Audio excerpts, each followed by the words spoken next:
My son-in-law invited everyone on a family vacation except me. He looked me in the eye and said we only have enough money for tickets for us and my parents.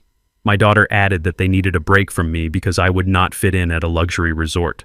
I just smiled and said, "Okay, enjoy your vacation."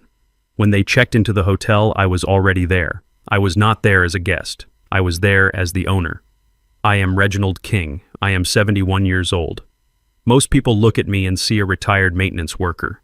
I wear polo shirts that I bought 5 years ago. My sneakers have scuff marks on the toes. I take the bus because I prefer to watch the city move rather than sit in traffic behind the wheel of a luxury car. My own daughter Nia believes I live on a meager pension and Social Security. She believes the small apartment I invite her to is my only home. She does not know about the penthouse uptown. She does not know about the diversified portfolio. She certainly does not know that King Hospitality owns 15 five-star resorts across the United States. I kept my wealth hidden to teach her the value of $1. I wanted her to build her own character. It seems I failed. Last Sunday started like any other. I took the crosstown bus to Nia's house for our weekly dinner. The house is a 4-bedroom colonial in a gated community.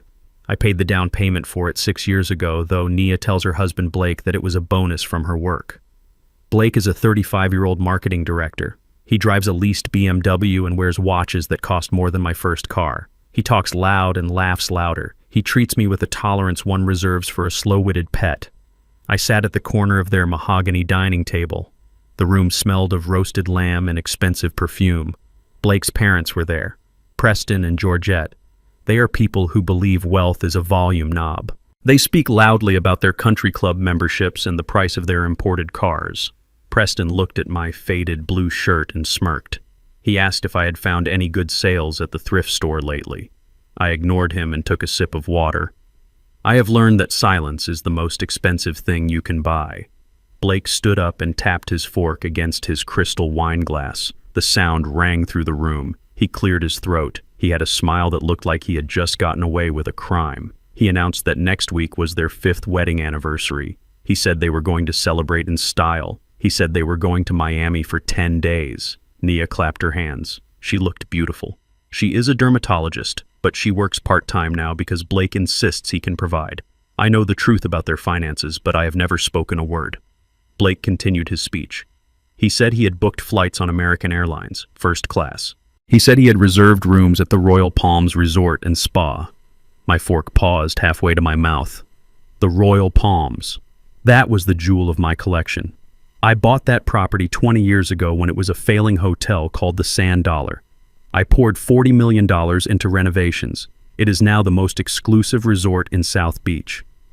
Blake looked at his parents. He told Preston and Georgette that he had booked them the presidential suite as a thank you for being such supportive in-laws.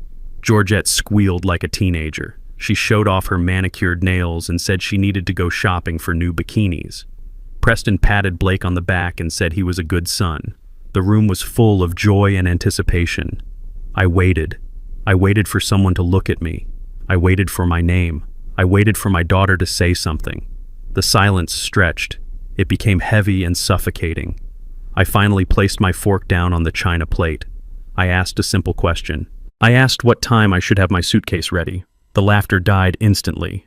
It was as if I had sucked the oxygen out of the room. Blake looked at Nia. Nia looked at her plate. Preston coughed into his napkin. Georgette took a long sip of her wine. Blake put on his serious face. It was the face he used when he tried to explain why he missed a credit card payment. He said that actually they had not calculated me into the budget. He said the tickets were very expensive. He said the resort was $500 a night. He said they had stretched their finances to the limit to bring his parents. I looked at Nia.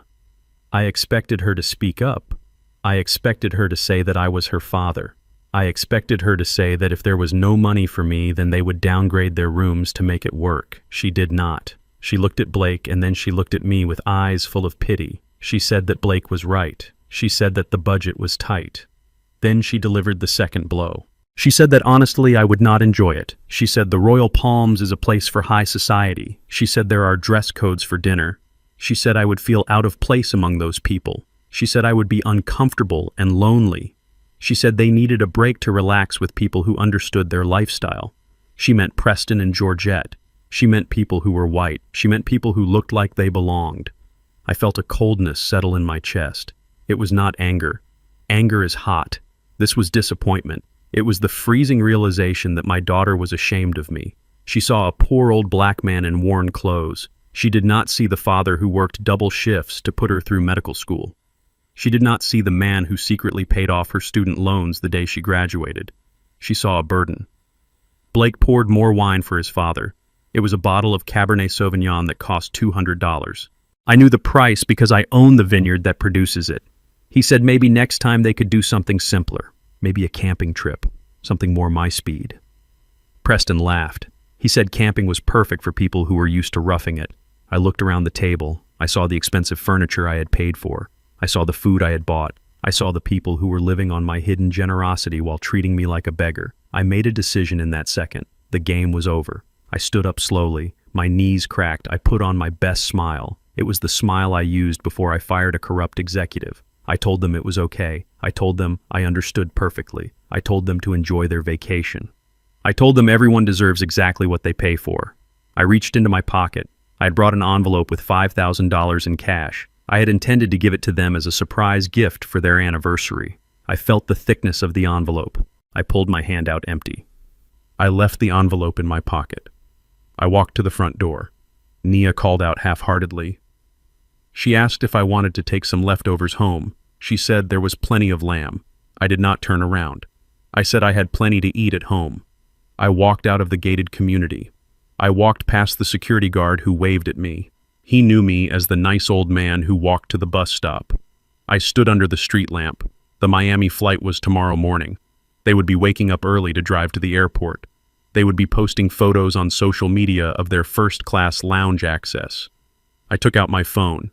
It was not the cheap flip phone I carried when I was with them. It was a secure satellite smartphone. I dialed a number that only 3 people in the world possessed. The voice on the other end answered on the first ring. I spoke clearly.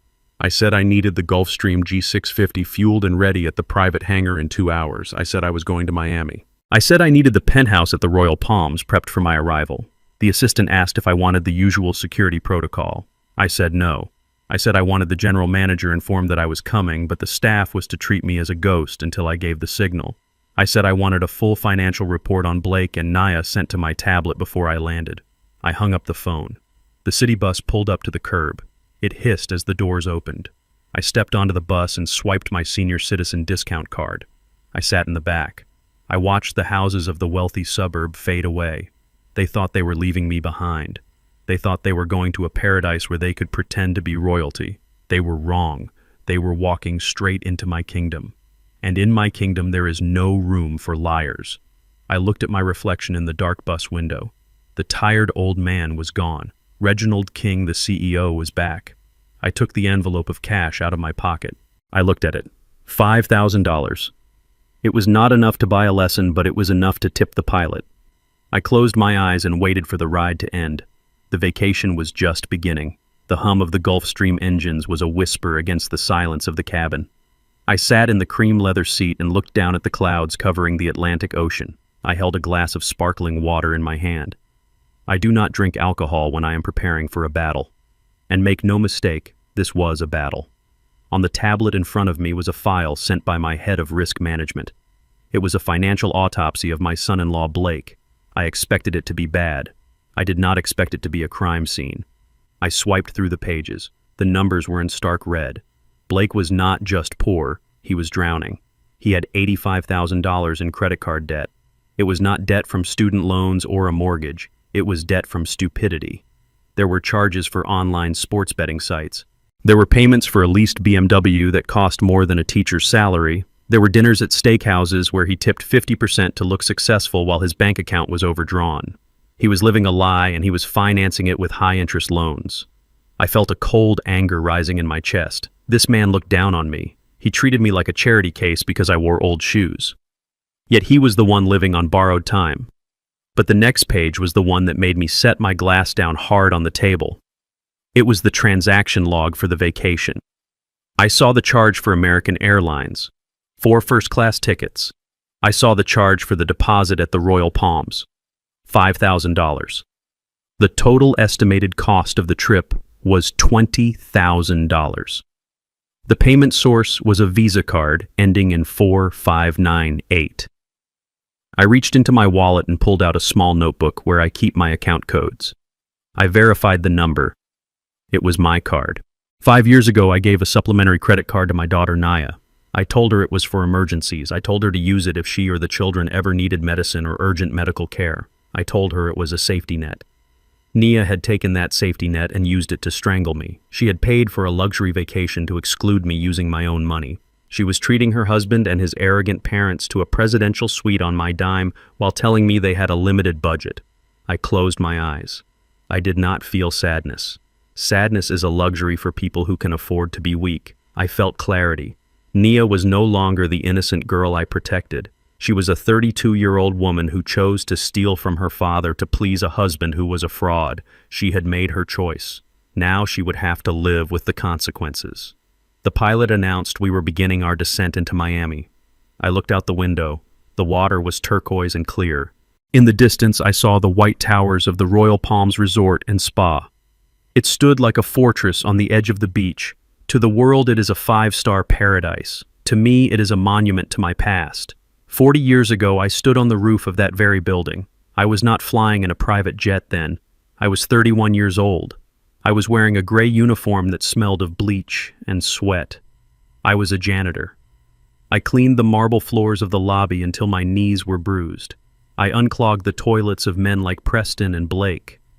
I was invisible. I remembered the day I left. It was a Tuesday in July. The heat was suffocating. A wealthy guest accused me of stealing a gold watch from his room. I had not taken it. I had never taken a penny that was not mine.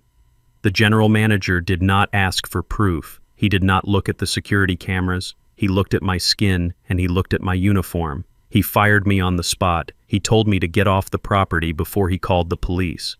He withheld my final paycheck to cover the cost of the watch.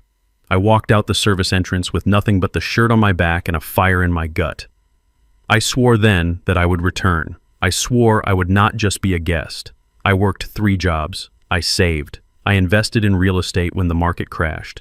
10 years later, the hotel went bankrupt. I bought it for cash. I framed the termination letter from that manager and hung it in my private office. It reminds me that dignity is not given.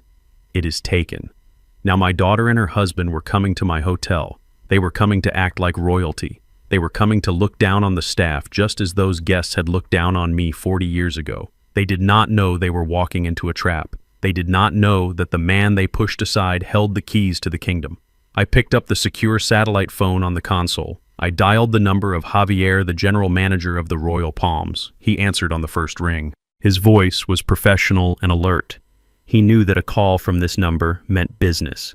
I spoke calmly. I told him I was landing in 20 minutes. I told him I wanted the private elevator to the penthouse unlocked. Then I gave him the instructions regarding the reservation for Blake and Nia.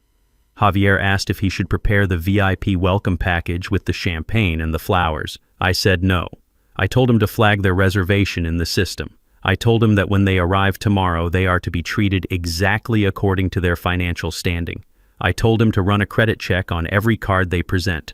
I told him that if a card is declined, there are to be no exceptions, no courtesies, no waivers. I told him to check the status of the presidential suite. He confirmed it was reserved for them. I told him to cancel it. I told him to mark it as unavailable due to a maintenance issue. I told him to downgrade them to the standard rooms on the first floor near the loading dock. Javier hesitated. He asked if I was sure. He knew they were my family. I looked at the tablet screen again. I looked at the debt. I looked at the stolen money. I said I had never been more sure of anything in my life. I told him to prepare a welcome they would never forget. I told him that the Bank of Dad was officially closed. The landing gear locked into place with a heavy thud. The plane banked left. I watched the shadow of the jet race across the water. Tomorrow the show would begin. I would be watching from the front row, and this time I would not be the one leaving through the service entrance. The lobby of the Royal Palms is a cathedral of excess designed to make ordinary men feel small. The ceilings soar 30 feet high, holding up crystal chandeliers that cost more than most houses. The floors are paved with Italian marble so polished it reflects the guests like a frozen lake. The air is perfumed with the scent of white tea and orchids. It is a place where silence is a commodity, and every surface screams money. I sat in a velvet wingback chair near the main entrance. I was the only stain on this pristine picture. I wore a faded Hawaiian shirt with a pattern of coconuts that I bought at a garage sale for $3. My khaki shorts had a small tear near the hem, and the elastic was worn. On my feet were rubber sandals worn with gray socks. To the staff who had been briefed, I was the eccentric owner conducting a quality control test. To the guests passing by, I was an eyesore. I was a confused old man who had wandered in off the street to steal the air conditioning. I watched the automatic glass doors slide open. A stretch black limousine pulled up to the curb. The doorman rushed to open the rear door. Blake stepped out first. He was wearing a cream linen suit that was too tight across the shoulders and sunglasses that covered half his face. He looked like he was auditioning for a movie about drug dealers. Nia followed him. She wore a flowing designer sundress and a wide-brimmed hat. She looked beautiful, but her posture was tense. Then came Preston and Georgette. Preston wore a polo shirt with a designer logo the size of a fist. Georgette was dripping in gold jewelry that clashed violently with the morning sun. They walked into the lobby with their chins raised high. They looked around with an air of ownership that was entirely unearned. Nia saw me first. She stopped so abruptly that Blake bumped into her back. She froze. Her eyes went wide and her face drained of color. She looked like she had seen a ghost. She whispered, "Dad." Her voice was a mix of horror and disbelief. Blake followed her gaze. He took off his sunglasses slowly. His face twisted into a sneer of pure contempt. He looked around quickly to see if anyone important was watching. He grabbed Nia's arm and marched over to me. His leather loafers clicked aggressively on the marble. He stood over me, blocking the light. He asked what the hell I was doing here. His voice was a harsh whisper. He asked if I had followed them. He called me a stalker. He said I was sick. Nia hissed at me. She asked why I could not just let them be. She said I promised I would stay home. She looked at my clothes with absolute disgust. She asked if I had any shame wearing those rags in a 5-star resort. She said I was embarrassing them. She said people were staring. Preston and Georgette caught up to them. Preston let out a bark of a laugh. He looked me up and down like I was a piece of gum on his shoe. He said, "Look at him." He said I looked like I had washed up on the beach with the driftwood. He asked if I was here to apply for a job cleaning the toilets. He said they probably needed someone to scrub the algae off the pool tiles. Georgette wrinkled her nose as if she smelled something rotting. She fanned herself with her hand. She said it smelled like poverty. She told Blake to get rid of me before anyone thought we were together. She said it would ruin their reputation to be seen with a vagrant. I sat perfectly still. I did not raise my voice. I did not defend myself. I looked at my daughter. I waited for her to say that I was her father. I waited for her to tell them to stop. She did not. She crossed her arms and looked away. She was ashamed of me. Blake reached into his pocket. He pulled out his money clip. It was gold. He peeled off a single $20 bill. It was crumpled. He threw it at me. He did not hand it to me. He tossed it like one tosses scraps to a stray dog. The bill fluttered through the air. It landed on the marble floor near my sandaled foot. Blake pointed a finger at me. He said, "Take this." He said, "Go buy yourself a bottle of water and a bus ticket back to wherever I came from." He said, "Do not let me see you in this lobby again, or I will have security throw you out like trash." He said, "This is a place for winners, not for charity cases." The lobby was quiet. A few guests looked over but quickly looked away, not wanting to get involved in a family squabble. The humiliation was complete. They had stripped me of my dignity in the very building I owned. I leaned down slowly. My joints popped loudly in the silence. I picked up the $20 bill from the floor. I smoothed it out on my knee. I folded it neatly in half. I placed it into the front pocket of my Hawaiian shirt. I looked up at Blake. I looked him directly in the eyes. I did not blink. I spoke softly. I said, "Thank you, son." I said, "This money will be very useful." Blake let out a scoff of disbelief. He turned his back on me. He took Nia's arm and pulled her toward the reception desk. Preston and Georgette followed, laughing and shaking their heads. They walked toward the check-in counter where the staff was waiting. They walked with the swagger of people who believe the world owes them everything. I watched them go. I patted the pocket where the $20 sat. It was the last money Blake would ever give me. It was the price of his soul. I watched them approach the marble counter. I saw the receptionist look up. I saw her smile tighten. She had her instructions. The first surprise was waiting, and I had the best seat in the house. I stood behind a large potted palm near the concierge desk. It offered the perfect vantage point. I could see the beads of sweat forming on the back of Blake's neck. He stood at the marble reception counter with his chest puffed out. He leaned casually against the high desk. He looked like a man who owned the place. The irony was delicious. He tapped his fingers on the granite surface. He was impatient. He wanted his key. He wanted his champagne. He wanted the world to acknowledge his arrival. The receptionist was a young woman named Sarah. I hired her 3 years ago. She has a doctorate in hospitality management and a poker face that could bankrupt a casino. She typed on her keyboard. Her face was blank. She looked up at Blake. She asked for a credit card for the incidentals and the room deposit. It was standard procedure. The deposit for the presidential suite was $5,000. Blake laughed. It was a loud, performative sound. He reached into his wallet and pulled out a heavy metal card. It glinted under the chandeliers. I recognized it immediately. It was the supplementary card I had issued to Nia for emergency medical expenses. It was the lifeline I gave my daughter to keep her safe. Blake was using it to buy an ego boost. He slid it across the counter with a flourish. He told Sarah to charge whatever she needed. He told her not to worry about the limit. Sarah inserted the card into the machine. The seconds ticked by. The machine beeped. It was a harsh, dissonant sound that cut through the ambient lobby music. Sarah looked at the screen. She did not flinch. She removed the card and placed it on the counter. She spoke clearly. She said, "I am sorry, sir, but this card has been declined." Blake froze. His smile twitched. He looked at Nia. He looked at his parents. He leaned in closer to Sarah. He lowered his voice, but I could still hear him. He said that was impossible. He said it was a platinum card. He told her to run it again. He said she probably inserted it wrong. He said the chip was sensitive. Sarah nodded politely. She inserted the card again. She waited. The machine beeped again. Declined. She looked at Blake. She said, "The bank has put a hard stop on this card, sir. It has been flagged for suspicious activity." "Do you have another form of payment?" Blake's face turned a shade of red that matched the carpet. He fumbled in his wallet. He pulled out his personal Visa. This was the card with the $85,000 debt. He handed it over. The machine beeped. Declined. He pulled out a MasterCard. Declined. He pulled out a Discover card that looked like it had been through a washing machine. Declined. The line behind them was growing. A wealthy couple in tennis whites sighed loudly. A businessman checked his watch. Blake was sweating profusely now. The illusion of the wealthy executive was crumbling in real time.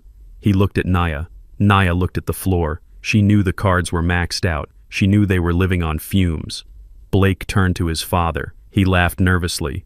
He said there must be a system error with the banks back home. He said he would clear it up with a phone call later. He asked Preston if he could cover the deposit just for now. He promised to wire him the money as soon as they got to the room. Preston did not look happy. The smile vanished from his face. He looked at his son with cold calculation. He asked if Blake was serious. He said he thought this trip was a gift. He said he did not fly all this way to pay for his own hotel room. Georgette chimed in. She said this was embarrassing. She said people were watching. Blake pleaded with his eyes. He looked desperate. Preston sighed. He grumbled something about incompetence. He reached into his back pocket and pulled out his wallet. He threw his credit card on the counter. He told Sarah to hurry up. He said they were tired of standing. Sarah processed the deposit on Preston's card. It went through. Blake exhaled. He straightened his jacket. He tried to regain his composure. He smiled at Sarah. He said, "Now that the technical difficulties are over, we are ready for our keys." He said, "Please have the butler take our bags up to the presidential suite immediately." Sarah did not move to make keys. She looked at the screen again. She typed for a moment. She frowned. She looked up at Blake with an expression of professional regret. She said she had some unfortunate news. She said there had been a critical maintenance failure in the presidential suite this morning. She said a pipe had burst. She said the room was flooded. She said it was uninhabitable. Georgette shrieked. She asked what that meant. She asked where they were going to stay. Blake slammed his hand on the counter. He demanded to speak to a manager. He said this was unacceptable. He said he booked that room 6 months ago. Sarah remained calm. She said the hotel was fully booked due to the holiday season. She said she had checked the inventory. She said the only rooms available were 2 standard double rooms. She said they were located on the ground floor in the north wing. I knew the north wing. It was the oldest part of the hotel. It was next to the service entrance and the industrial laundry vents. The view from the ground floor windows was a direct line of sight to the heavy metal dumpsters where the kitchen waste was collected. It was noisy. It smelled of old frying oil. It was the purgatory of the Royal Palms. Blake exploded. He shouted that he was a Diamond member. He shouted that he knew people. He demanded an upgrade. He demanded the penthouse. The general manager stepped out from the back office. He is a large man with a presence that commands silence. He walked up to the counter. He did not smile. He looked at Blake. He said there are no upgrades available. He said the penthouse is occupied by the owner. He said you can take the standard rooms or we can refund your deposit and you can try to find another hotel in Miami on a holiday weekend. He said the choice is yours, but you need to make it now because you are blocking the line. Blake looked at Nia. Nia looked ready to cry. Georgette was fanning herself furiously, claiming she felt faint. Preston looked at the bill he had just paid and realized he was paying $5,000 to sleep next to a dumpster. They had no choice. They had nowhere else to go. Blake snatched the key cards from Sarah's hand. He did not say thank you. He muttered a curse word. He signaled for the bellhop. He told his parents to follow him. He tried to walk away with dignity, but it is hard to look dignified when you have just been publicly demoted. They walked toward the elevators. I stood up from my chair behind the palm. I walked out into the open. I timed my approach perfectly. I intersected their path just as they reached the elevator bank. There are two sets of elevators at the Royal Palms. To the left are the guest elevators. They are nice, but they are slow. To the right is a single elevator door made of brushed gold. It has no buttons on the outside. It only has a card scanner. It is the direct line to the penthouse. Blake saw me. He stopped. His face was a mask of fury. He asked what I was still doing here. He asked if I was following them. He told me to get lost. He pressed the button for the guest elevator aggressively. I did not answer him. I did not look at him. I walked past him. I walked past Nia, who was staring at her shoes. I walked past Preston, who was complaining about the humidity. I walked up to the gold door. I reached into the pocket of my faded Hawaiian shirt. I pulled out a black key card. It had no markings. I held it up to the scanner. The light on the panel turned from red to a brilliant emerald green. The heavy gold doors slid open silently. The interior was lined with velvet and mirrors. I stepped inside. I turned around to face them. The doors began to close. I saw Blake's jaw drop. I saw the confusion in Nia's eyes. I saw Preston squinting as if he was trying to solve a puzzle. They were standing in front of the crowded guest elevator waiting to go down to the basement level. I was standing in a gold box going to the top of the world. I offered them a small, polite nod just before the doors sealed shut. The elevator began to rise. It moved fast. My stomach dropped, but my spirit soared. The first lesson had been delivered. They were confused. They were angry. But they still believed I was just a lucky old man who found a key card. They had no idea that the man in the Hawaiian shirt was the one pulling the strings. Tomorrow morning at breakfast, the real education would begin. The Palm Court restaurant is where the wealthy come to gorge themselves on eggs, Benedict, and self-importance. The air smells of freshly ground Kona coffee and expensive perfume. It is a place of polished silver and hushed conversations. The morning light filters through the high glass ceiling, illuminating the buffet stations that stretch for 50 feet. There are mountains of shrimp on ice. There are chefs carving prime rib. There are fountains of chocolate. It is a display of excess designed to make the guests feel like kings. I sat at a small round table near the swinging kitchen doors. It was the table usually reserved for solo travelers or staff on break. I preferred it. From here I could see the entire room without being seen. I ate dry toast and drank black tea. I watched the choreography of the breakfast service. I watched the waiters navigate the floor with heavy trays. I watched the guests pile their plates high with food they would not finish. Blake and his entourage arrived at 9 o'clock. They looked ragged. The noise from the dumpsters outside their ground floor rooms must have kept them awake. Preston had bags under his eyes. He walked with a limp. Nia looked pale and she kept checking her phone. But Georgette was determined to put on a show. She wore a flowing silk caftan with a loud tropical print. It was the kind of dress that cost $600 but looked like a curtain. She had stacked gold bangles on both arms that clanked together like wind chimes every time she moved. They sat at a large central table. They complained loudly about the coffee. They complained that the orange juice was too pulpy. They complained that the air conditioning was too cold. They treated the waiter with a dismissal that made my blood simmer. I watched them eat. They ate with an aggression that suggested they were trying to get their money worth. They were angry about the rooms. They were angry about the credit cards. They needed a target for their frustration. I stood up to refill my tea. The path to the beverage station was wide. There was plenty of room for two people to pass without touching. I walked slowly. I kept my eyes forward. I did not want a confrontation before I had finished my tea. Georgette saw me. She was standing at the juice station filling a tall glass with fresh orange juice. She saw me approaching. I saw her eyes lock onto me. They narrowed. A spark of malicious opportunity lit up her face. She waited until I was parallel to her. She changed her trajectory. She sped up. It was a calculated collision. She slammed her shoulder into my chest.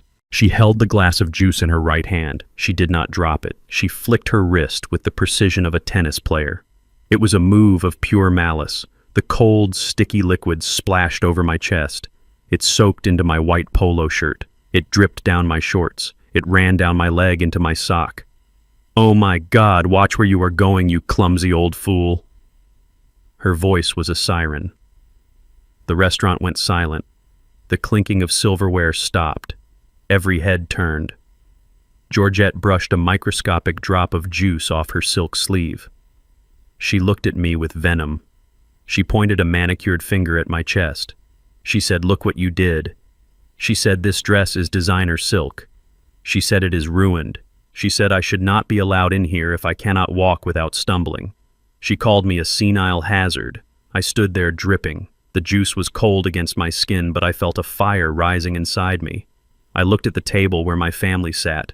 Blake was smirking. He was leaning back in his chair enjoying the show. He liked seeing me humbled. He liked seeing me dirty. I looked at Nia, my daughter. The girl I carried on my shoulders when she was too tired to walk. The woman whose tuition I paid with sweat and sleepless nights. She saw exactly what happened. She saw her mother-in-law assault her father. She saw the injustice. I waited for her to stand up. I waited for her to defend me. She did not. She picked up a menu and held it in front of her face. She erased me. She chose her comfort over my dignity. That hurt more than the humiliation. It was the final confirmation that the daughter I raised was gone. The cold juice on my skin triggered a memory I keep locked in a steel box in my heart. It was 40 years ago. My wife was a housekeeper for a family in the wealthy district. She worked for a woman just like Georgette, a woman who believed her husband money made her a goddess. One day, that woman accused my wife of stealing a silver spoon. She made my wife empty her purse on the front lawn while the neighbors watched. She called her trash. She called her a thief. My wife came home that day and she cried until she fell asleep. She was a strong woman, but humiliation has a weight that can crush anyone. That night I held her hand. I looked at her tear-stained face and I made a vow. I swore that no one would ever make us feel small again.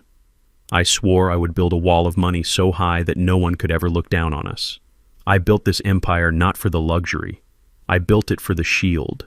I bought this hotel so that people like Georgette would have to answer to people like me.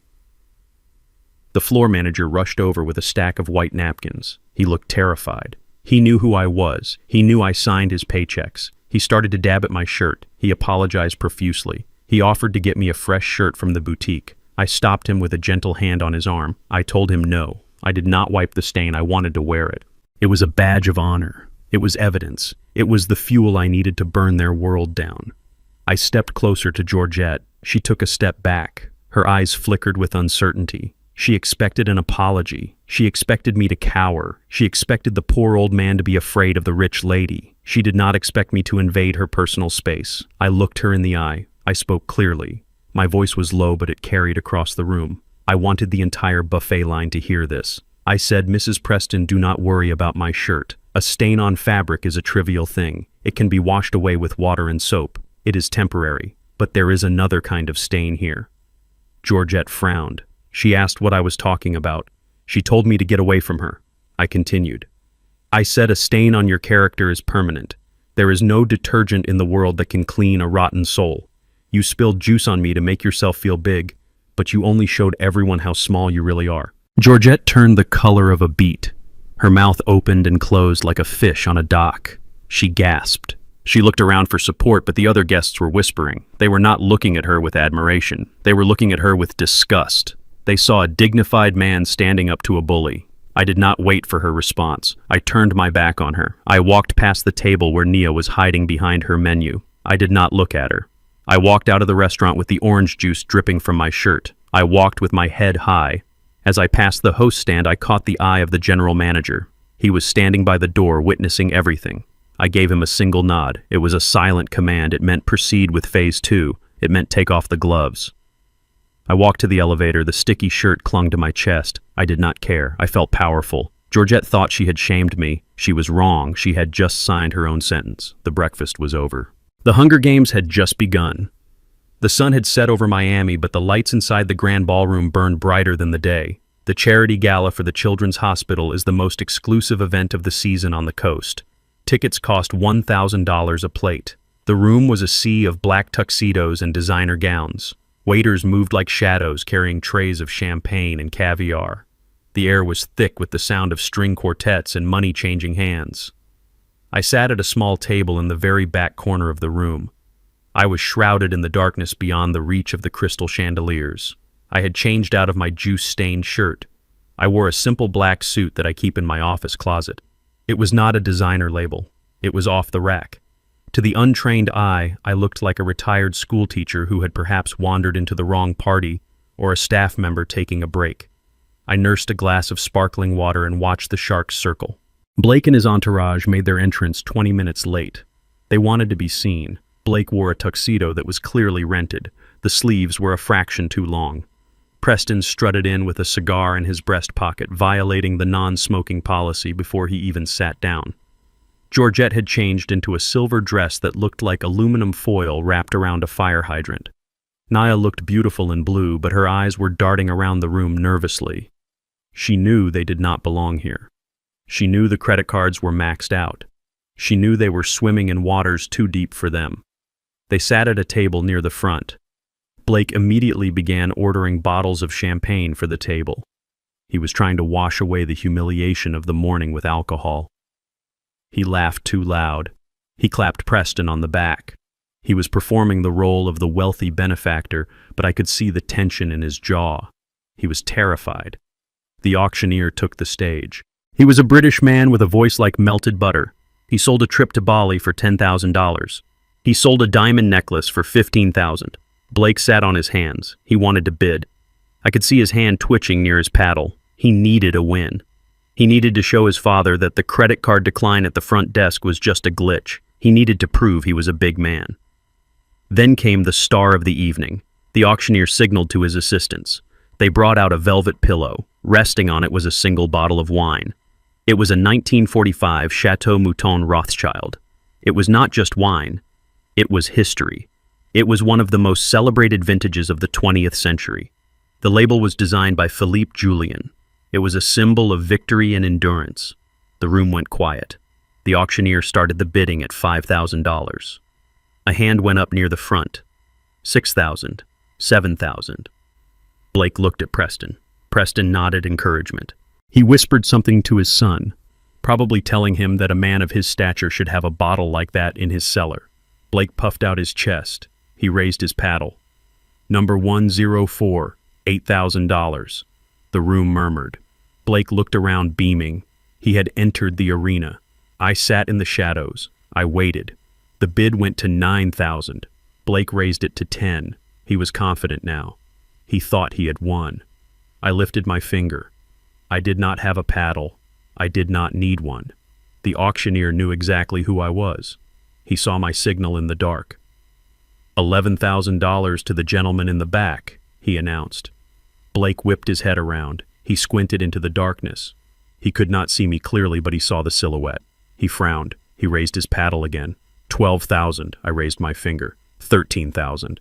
Blake stood up slightly in his chair. He recognized the suit. He recognized the posture. His face flushed red. He realized the old man from the lobby was challenging him. He took it personally. He thought I was spending his inheritance. He thought I was burning his money to spite him. $14,000, he shouted. He did not wait for the auctioneer. 15,000, I said calmly. My voice carried across the room without effort. Blake turned to Nia. I saw him whispering furiously. He was probably telling her that I was senile. He was probably telling her I had stolen a credit card. He looked back at me with hatred. 18,000, Blake screamed. His voice cracked. The room fell silent. $18,000 was a lot of money for a bottle of wine, even for these people. It was certainly a lot of money for a man who could not pay a $5,000 room deposit. I took a sip of my water. I looked at Blake. I saw the sweat on his forehead. I saw the vein throbbing in his neck. He was betting money he did not have to beat a man he did not respect. 20,000, I said. Blake kicked his chair back. He stood up. He lost all composure. He held his paddle up like a weapon.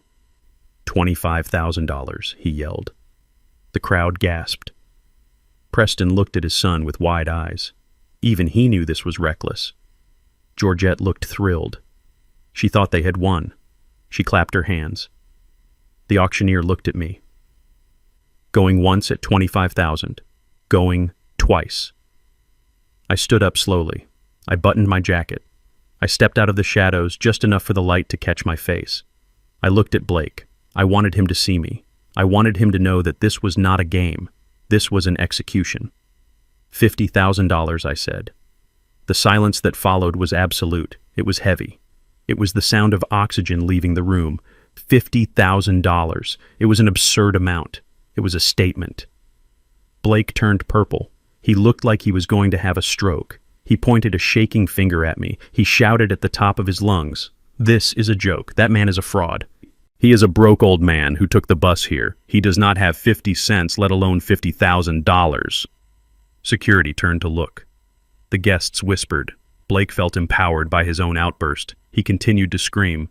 Security, get him out of here. He is ruining the event. He is hallucinating. He is just a janitor my wife feels sorry for. Throw him out before he embarrasses himself further. Blake looked at the security guards stationed by the doors. He gestured for them to grab me. He expected them to drag me away. He expected to be the hero who saved the gala from the crazy intruder. The security guards did not move. They stood with their hands clasped behind their backs. They looked at the floor. They knew who signed their checks. The auctioneer slammed his gavel down. It sounded like a gunshot. Sold for $50,000 to Mr. King. Blake froze. He looked at the auctioneer. He looked at me. He laughed a nervous, hysterical laugh. He said, Mr. King. Who is Mr. King? Who is Mr.? His name is Reggie and he lives in a rent-controlled apartment. You people are being scammed.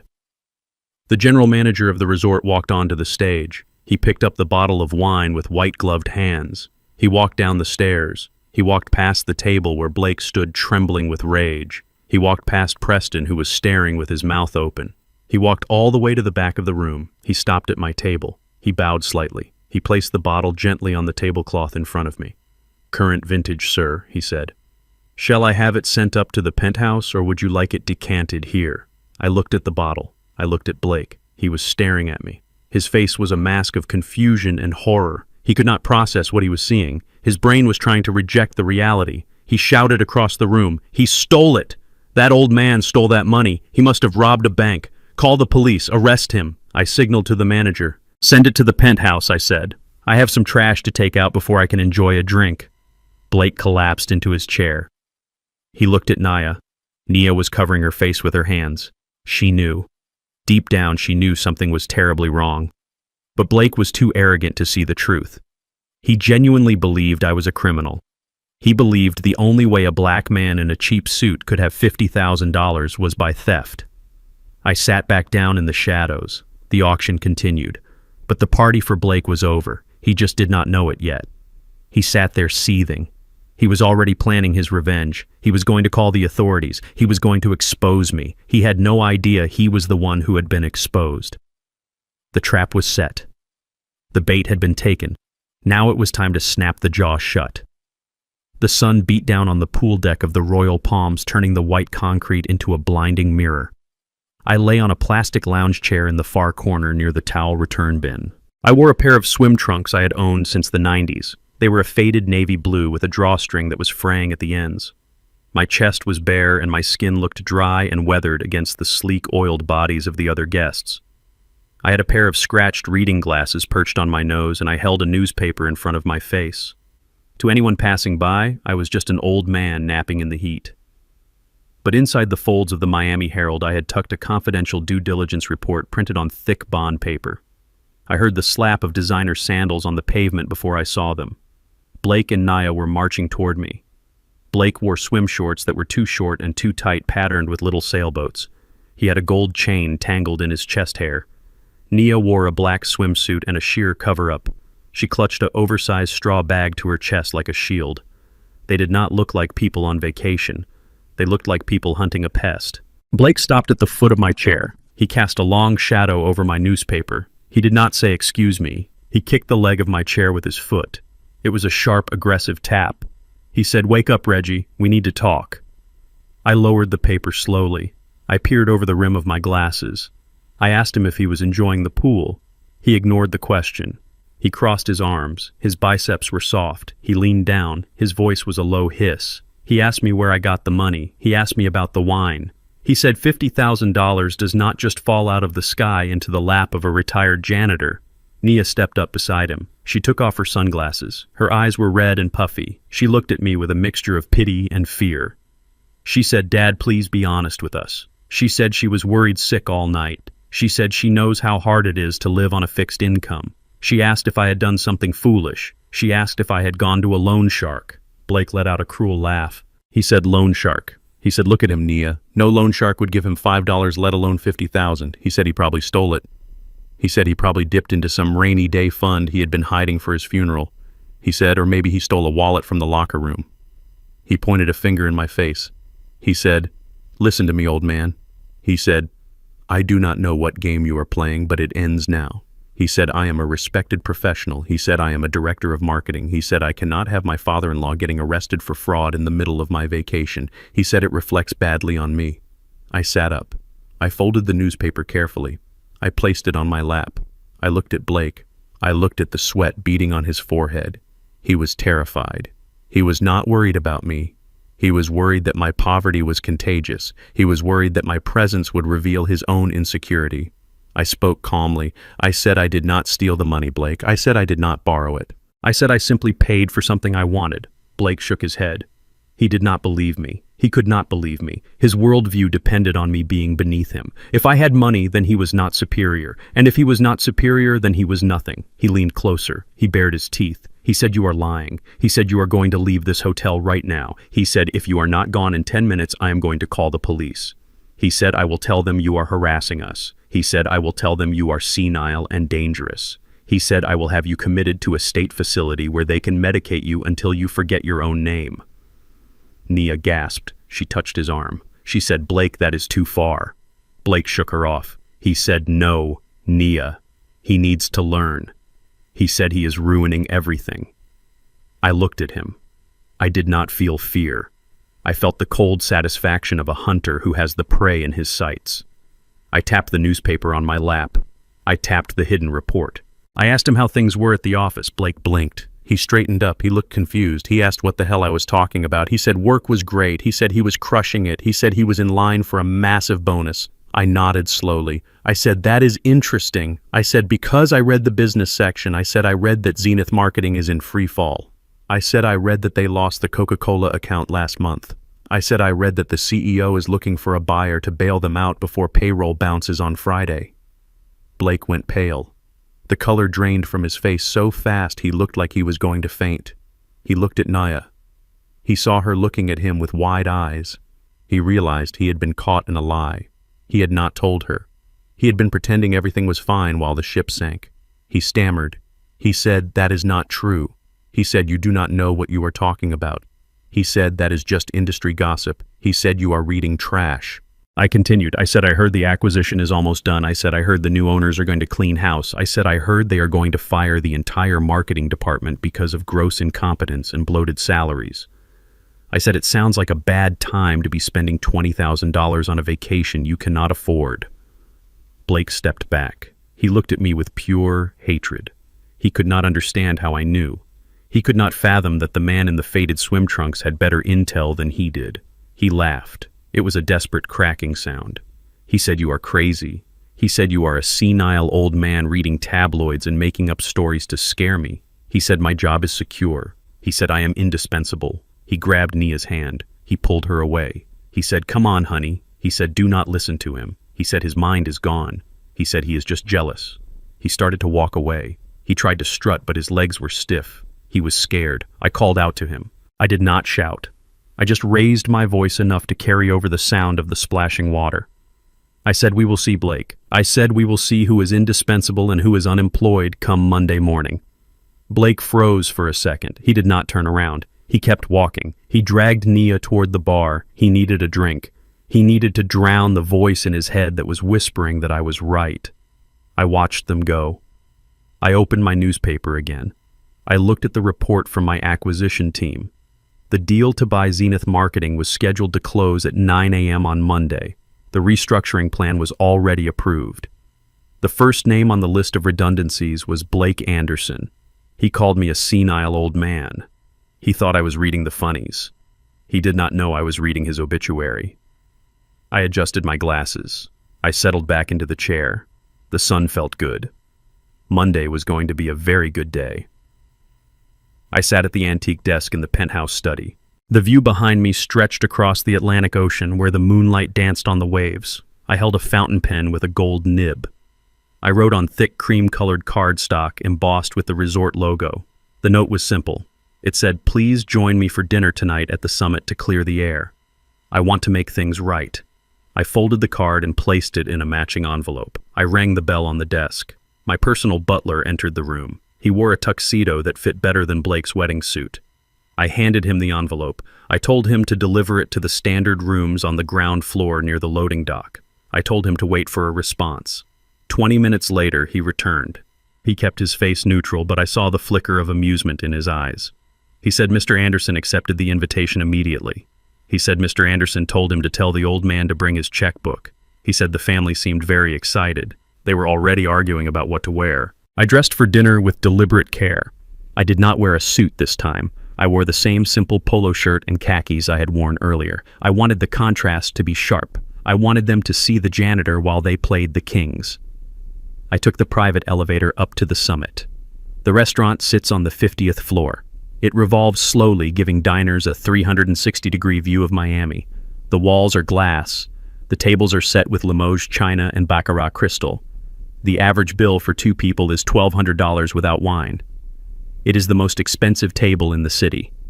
I arrived early. I sat at the head of the table. I ordered a tap water with no ice. I waited. They arrived 15 minutes late. It was a power move. They wanted me to wait. They wanted to show that my time was less valuable than theirs. Blake walked in first. He had changed into a fresh shirt, but he still looked sweaty. Preston and Georgette followed. They walked with their noses in the air, sniffing the expensive aromas of truffle and searing beef. Nia came last. She looked beautiful in a green silk dress, but her eyes were downcast. She knew this was wrong. She knew they were walking into something heavy. They reached the table. Blake did not say hello. He pulled out a chair and sat down heavily.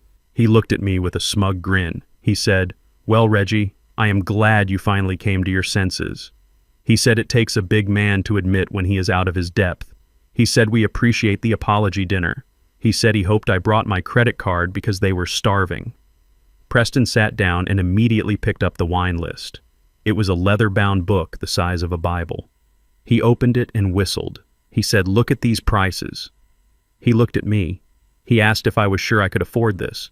He said he did not want to be washing dishes in the back. He laughed at his own joke. Georgette laughed with him. It was a cruel sound. I smiled a small, tight smile. I said, "Order whatever you like." I said, "Tonight is about family." I said, "I want you to have the full experience." That was the green light. They did not hold back. They attacked the menu like wolves who had not eaten in weeks. They were not hungry for food. They were hungry for my money. They wanted to punish me for the humiliation at the front desk. They wanted to bleed me dry. The waiter approached. He was a young man I hired from a top hotel in Paris. He knew exactly what was happening.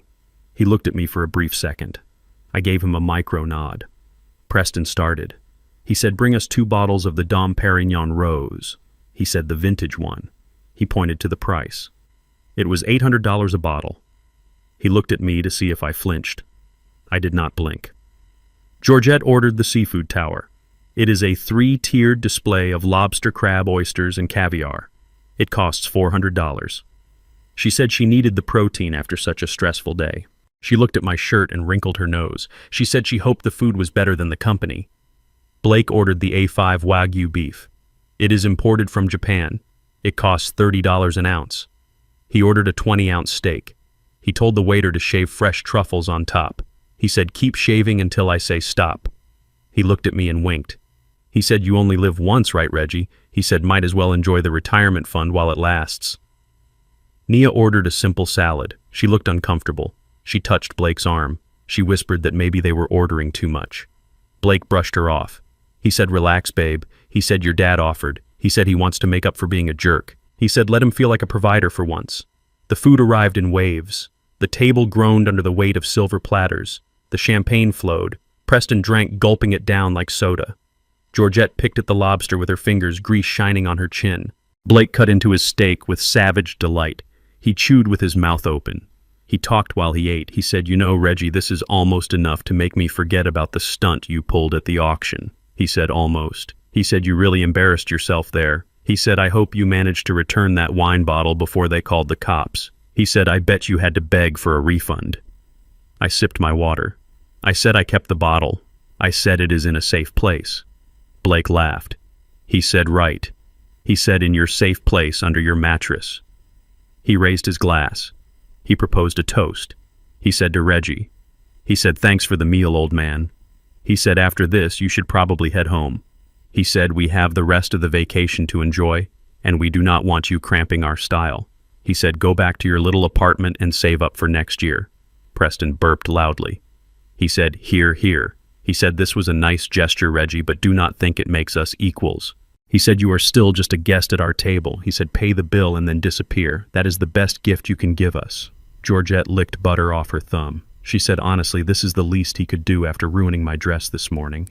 She said, "This dinner barely covers the dry cleaning bill."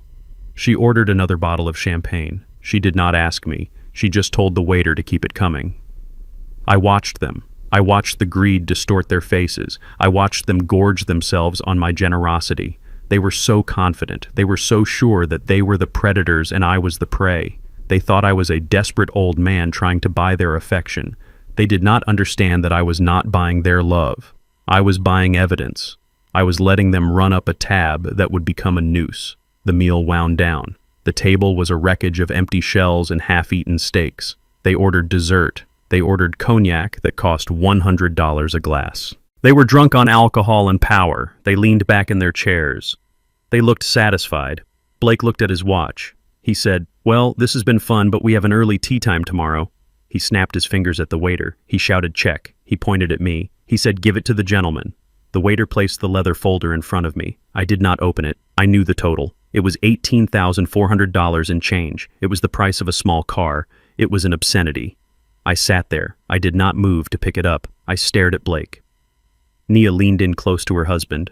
Her face was pale. She looked at the folder and then at me. She saw that I was not reaching for my wallet. She saw the calm look in my eyes. The fear that had been simmering in her all night suddenly boiled over. She whispered to Blake. Her voice was trembling, but in the quiet of the VIP section it was audible. She asked him if he was sure about this. She asked him if he was absolutely certain that Dad could pay for this. She said, "Look at the amount, Blake." She said, "What if he cannot cover it?" Blake laughed. It was a loud, wet sound. He patted her hand. He looked at me with a sneer that curled his lip. He spoke loud enough for the next table to hear. He said, "Do not worry, babe." He said, "If he cannot pay it, that is not our problem." He said if his card declines, he can go back to the kitchen. He said he can put on an apron and wash dishes for the next 10 years. He said it would be a fitting end for him. He said, "Frankly, it has nothing to do with us." He stood up. He adjusted his jacket. He looked at me. He said, "Thanks for the grub, Reggie." He said, "Try not to break any plates when you are working off the debt." He turned to leave. He thought he was walking out. He thought the show was over. He had no idea that the curtain had just gone up. The table groaned under the weight of the excess. It was a grotesque display of gluttony. There were 3 tiers of seafood towers dripping with melting ice. There were plates of A5 Wagyu beef seared to perfection and buried under mounds of shaved black truffles. The smell of rich butter and expensive red wine filled the air. It was suffocating. Preston sat to my right. He had tucked a linen napkin into his collar like a bib. He held a lobster tail in one hand and a fork in the other. He tore at the meat with his teeth. Grease shone on his chin. He did not wipe it off. He pointed a greasy finger at me. He said, "Hey, Reggie." He said, "I bet the only lobster you ever saw was on a Red Lobster commercial." He laughed. He choked a little on his wine. He said, "You should try the caviar, old man." He said it costs more per ounce than your entire wardrobe. Georgette was equally repulsive. She was eating foie gras with a spoon. She had ordered the most expensive appetizer on the menu simply because of the price tag. She did not even seem to like it. She swallowed it whole like a pelican. She looked at my empty plate. She looked at my glass of tap water. She rolled her eyes. She said, "Look at him, Preston." She said, "He is trying to save room for the free bread." She said, "Reggie, you are embarrassing us." She said, "Live a little before you keel over." She said, "Try the wine, it tastes like money." I did not touch the food. I did not touch the wine. I sat with my back straight. I kept my hands folded on my lap. I watched them. I watched them devour the food with no appreciation for the craft or the cost. They were not eating to enjoy. They were eating to take. They were eating to punish me. They thought every bite was $1 out of my pocket. They thought every bottle of wine was a dent in my savings. They did not know they were eating their own future. They were gorging themselves on the last supper of their privileged lives. Nia sat across from me. She picked at a salad. She looked pale. She knew this was wrong. She knew the bill would be astronomical. She kept glancing at Blake and then at me. She looked terrified, but she said nothing. She did not tell her father-in-law to use a fork. She did not tell her husband to stop ordering. She was complicit in her silence. That hurt more than the insults. Blake was the conductor of this orchestra of greed. He waved the waiter over every 5 minutes. He ordered another bottle of the Chateau Margaux. It was $5,000 a bottle. He did not even look at the label. He just wanted the most expensive liquid in the room. He poured it for everyone except me. He filled his glass to the brim. He spilled a little on the tablecloth. He did not care. He looked at me with a smirk that was pure malice. He stood up. He was flushed with alcohol and arrogance. He tapped his knife against his crystal goblet. The sharp ring cut through the conversation. He cleared his throat. He wanted an audience. He looked around the dining room, ensuring the other diners saw him. He raised his glass high. He said, "I want to propose a toast." He looked down at me. His eyes were glazed but hard. He said to my father-in-law, "Reggie," he said, "thank you for finally realizing your role." He said, "This dinner is a nice gesture." He said, "It almost makes up for your cheap behavior earlier. But let us be real, Reggie." He said, "You do not belong at this table. You do not belong in this resort. You are a fish out of water, and you are suffocating us." He leaned in closer. His voice dropped to a cruel sneer. He said, "Enjoy the view tonight, Reggie, because this is it." He said, "After this meal, you need to pack your bags." He said, "You need to know your place, and your place is not here with us." He said, "Do yourself a favor and disappear before you embarrass yourself any further." He said, "Leave the high life to the people who were born for it." Preston cheered. He raised a lobster claw in the air. He said, "Hear, hear." He said, "Well said, son." Georgette clapped her hands. She said, "Bye-bye, Reggie." The table fell silent, waiting for my reaction. They expected me to cry. They expected me to beg. They expected me to explode in anger. I picked up my water glass. The condensation was cool against my fingertips. I took a slow sip. I set it down gently on the white tablecloth. I looked up at Blake. I looked at his sweating face. I looked at his cheap suit. I looked at the fear hiding behind his arrogance. I nodded slowly. I spoke in a voice that was calm and steady. I said, "You are right, Blake. I said, you are absolutely right. I said, after this meal, everything is going to go exactly where it belongs. Everyone is going to be in their rightful place." Blake laughed. He thought I was agreeing to leave. He thought he had won. He drained his glass. He sat back down with a satisfied sigh. He signaled for the check.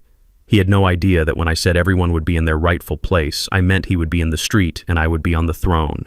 The feast was over. The bill was due. The waiter approached our table with the leather folio held firmly in both hands.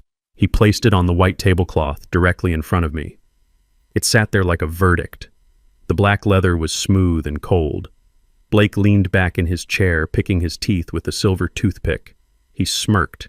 He gestured with his head toward the bill. He said, "Go ahead, Reggie." He said, "Do the honors." He said, "Try not to have a heart attack when you see the total." Preston laughed. He patted his stomach. He said that was a meal fit for a king. He said, "Thanks for the treat, old-timer." He reached for his water glass, expecting the show to end with me pulling out a worn wallet and emptying my savings. I did not touch the folio. I did not even look at it. I picked up my napkin from my lap. I folded it neatly into a square. I placed it next to my plate. I looked at Blake. I smiled. It was not a warm smile. It was the smile of a man who has just closed the trap door. I reached out with one finger. I pushed the leather folio across the table. It slid smoothly over the linen. It stopped right in front of Blake. I said, "This is for you." Blake frowned. He looked at the folio. He looked at me. He laughed nervously. He said, "Very funny, Reggie." He said, "Stop playing games." He said, "Pay the man so we can leave."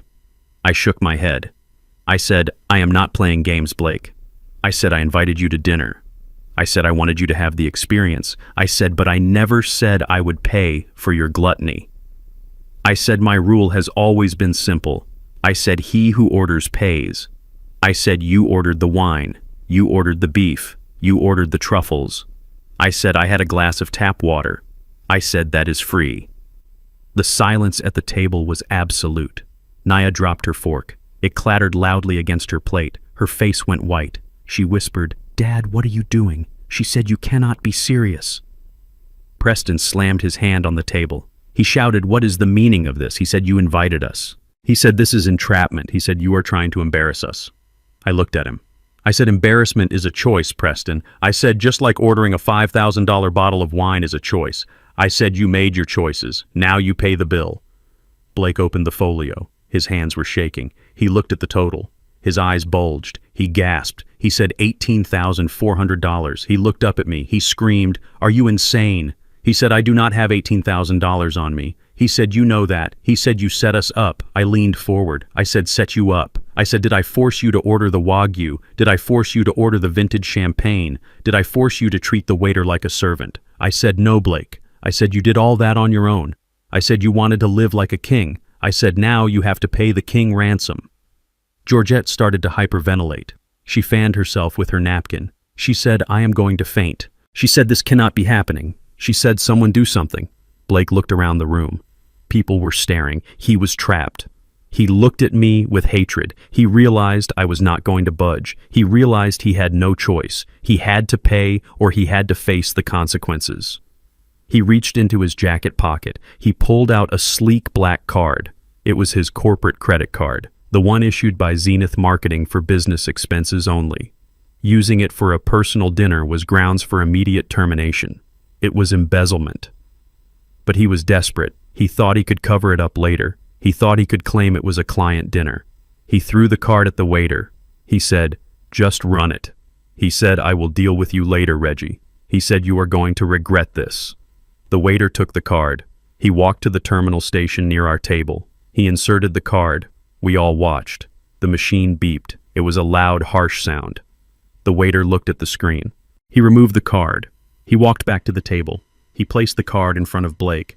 He said, "I am sorry, sir." He said, "The card has been declined." He said, "The message says card reported lost or stolen. Please confiscate." Blake stood up. He shouted, "That is a lie." He shouted, "Call the bank." He shouted, "Run it again." Preston stood up too. He said, "Here, use mine." He threw his card on the table. The waiter took it. He ran it. Beep. Declined.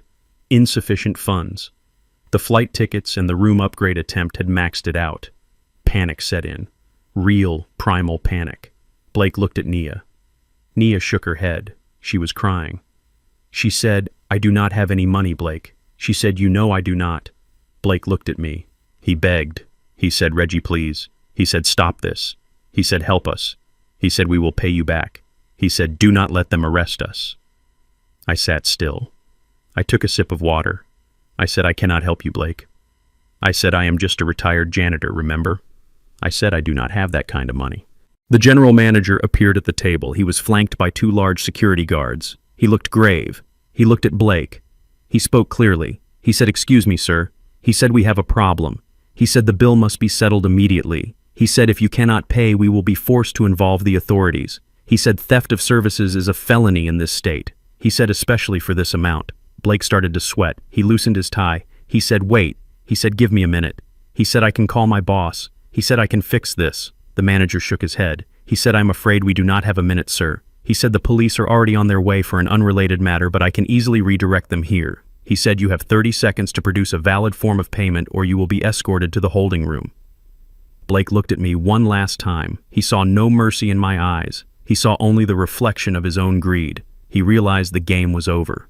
He realized the old man in the polo shirt had just checkmated him in front of the entire world, and the police sirens were getting closer. The blue and red lights flashed against the floor-to-ceiling windows of the summit. They cut through the ambient lighting of the dining room like a strobe light in a nightmare. 2 uniformed police officers walked into the restaurant. They walked with the heavy, purposeful stride of men who are used to cleaning up messes. They were led by a sergeant. He was a thick man with a mustache that twitched when he frowned. He looked at the scene. He saw a table covered in expensive leftovers. He saw a crying woman. He saw 2 older people looking indignant. He saw a young man sweating through his suit, and he saw me sitting calmly with a glass of water. Blake jumped up as soon as he saw them. He did not wait for them to approach. He ran to meet them. He pointed a shaking finger back at me. He shouted, "Officer over here." He said, "Thank God you are here." He said, "You need to arrest that man immediately." He said he is a con artist. He said he lured us here under false pretenses. He said he committed fraud. The sergeant looked at Blake. He looked at his disheveled tie. He looked at the desperation in his eyes. He did not look impressed. He asked Blake to calm down. He asked what the problem was. Blake took a deep breath. He tried to sound like an executive. He tried to sound like a victim. He said that man invited us to dinner. He said he promised to pay. He said he ordered all this food and wine. He said now the bill is here and he is refusing to pay. He said he is trying to stick us with the check. He said it is entrapment. Preston chimed in from the table. He shouted, "That is right, officer." He said we are respectable tourists. He said we were just trying to be nice to a lonely old man. He said he tricked us. He said he probably does this all the time. He said look at him. He does not have 2 nickels to rub together. Nia was sobbing now, real ugly tears. She grabbed the arm of the second officer. She begged him. She said, "Please do not arrest my husband." She said he has a reputation. She said he is a director of marketing. She said this is all a misunderstanding. She said my father is just confused. She said he is senile. She said he forgot his wallet. I sat still. I did not speak. I let them dig. I let them pour all their lies onto the floor. I watched the sergeant's face. He was listening, but he was also observing. He looked at the magnum of champagne. He looked at the truffles. He looked at the bill that the manager handed him. He whistled low. He said $18,000. He looked at Blake. He said that is a lot of food for a victim to eat, son. Blake stammered. He said we were just being polite. He said we did not want to be rude. The sergeant walked over to me. He stood in front of my chair. He looked down at me. He asked for my identification. I reached into my pocket. I moved slowly so as not to alarm him. I pulled out my old leather wallet. I took out my state ID card. It was simple. It had my photo and my name, Reginald King. I handed it to him. The sergeant took the card. He shined his flashlight on it even though the room was well lit. He looked at the name. He looked at the address. He froze. His eyes widened just a fraction. He looked at me again. He looked closer. He recognized the name. Everyone in Miami law enforcement knows the name King. We donate heavily to the Police Benevolent Fund. We host their annual gala for free. The sergeant lowered the flashlight. His posture changed. The aggression vanished. He handed me back my ID with 2 hands. He nodded respectfully. He turned slowly to face Blake. He asked Blake a simple question. He asked if he had a written contract stating that Mr. King would pay for the dinner. Blake blinked. He said, "What?" He said, "No, of course not." He said it was a verbal invitation. He said he sent a note. The sergeant asked if he had the note. Blake patted his pockets frantically. He checked his jacket. He checked his pants. He realized he had left it in the room. Or maybe he threw it away. He said, "I do not have it on me." He said, "But he said it." He said, "Ask anyone." The sergeant shook his head. He said, "So let me get this straight. You ordered $18,000 worth of food and alcohol. You consumed it. You enjoyed it. And now you cannot pay for it. And your defense is that this gentleman told you he would treat you." Blake said yes. He said exactly. The sergeant laughed. It was a dry, humorless sound. He said, "Sir, that is not fraud. That is a dining dispute. And in this state, if you eat the food, you own the debt." He said, "Unless you have proof he forced you to eat that lobster, you are liable for the bill." Blake's face crumbled. He said, "But I cannot pay." He said, "My cards are not working." The sergeant sighed. He reached for the handcuffs on his belt. He said, "Then this is theft of services." He said, "It is a felony." He said, "Turn around and place your hands behind your back." Nia screamed. She screamed no. She tried to pull Blake away. Preston stood up and shouted, "Do not touch my son." Georgette fainted or pretended to faint in her chair. It was chaos. The officer grabbed Blake's wrist. He spun him around. He clicked the metal cuff onto one wrist. Blake was crying now. He was begging. He said, "Reggie, please." He said, "Tell them." He said, "Help me." I watched. I felt nothing. It was the consequence of his actions finally catching up to him. It was physics. Suddenly the double doors of the restaurant burst open. A group of men in suits walked in. They walked with urgency. In the center was Javier, the general manager. He looked impeccable even at this late hour. He saw the police. He saw the handcuffs. He saw me sitting at the table. He did not look at Blake. He did not look at the police. He looked directly at me. He walked straight through the scene. He raised a hand to the sergeant. He spoke with absolute authority. He said, "Stop." He said, "Officer, please release that man immediately." He said, "Do not disturb our VIP guest." He said, "We will handle this internally." The sergeant looked confused. He looked at me. He looked at Javier. He unlocked the cuff. Blake rubbed his wrist. He looked at Javier with hope. He thought he was saved. He thought the manager had come to rescue him because he was a Diamond member. He thought his status had finally been recognized. He pointed at me. He shouted to Javier. He said, "Thank you." He said, "Throw this old bum out." He said he caused all this trouble. Javier ignored him. He stood next to my chair. He stood at attention. He waited. The room was silent again. Everyone was watching. The police stepped back. Blake smiled a wobbly smile. He thought he had won. He had no idea that the man who just saved him from jail was about to send him to hell. Javier ignored Blake completely. He walked past the police officers who stepped aside instinctively. He walked past the table covered in the debris of their gluttony. He stopped directly in front of me. He did not look at my worn sneakers. He did not look at the orange juice stain on my polo shirt. He looked me in the eyes with the absolute reverence of a soldier facing his commander. He clasped his hands behind his back. He bowed. It was not a casual nod. It was a formal deep bow of 90 degrees. It was a gesture of total submission. The restaurant went silent. The clinking of silverware stopped at the other tables. The waiters froze in place. The air conditioning hummed loudly in the void of sound. Javier straightened up. He spoke in a clear professional voice that carried to every corner of the room. He said, "Good evening, Mr. Chairman." He said, "I apologize for the disturbance." He said, "We were not aware you were conducting a site inspection this evening." He asked if everything was to my satisfaction. He asked if I had any instructions regarding these individuals. The words hung in the air like smoke. Mr. Chairman. Blake stood there with one wrist still in the metal handcuff. His mouth opened, but no sound came out. His brain was trying to process the input and failing. He looked at Javier. He looked at me. He blinked rapidly. He stammered. He said, "Wait."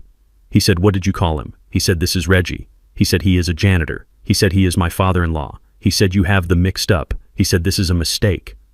Preston was holding a glass of the expensive cognac he had ordered. His hand began to shake.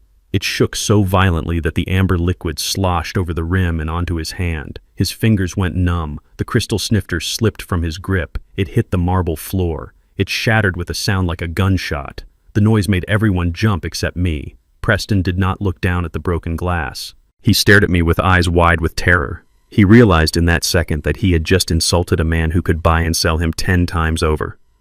Georgette stopped fanning herself. She looked at my shirt. The shirt she had stained on purpose. She looked at my face. She saw the resemblance to the portrait hanging in the main lobby. The portrait she had walked past 10 times without looking. She turned a sickly shade of green. She realized the man she called a vagrant owned the building she was sitting in. She realized she had assaulted the owner of the hotel.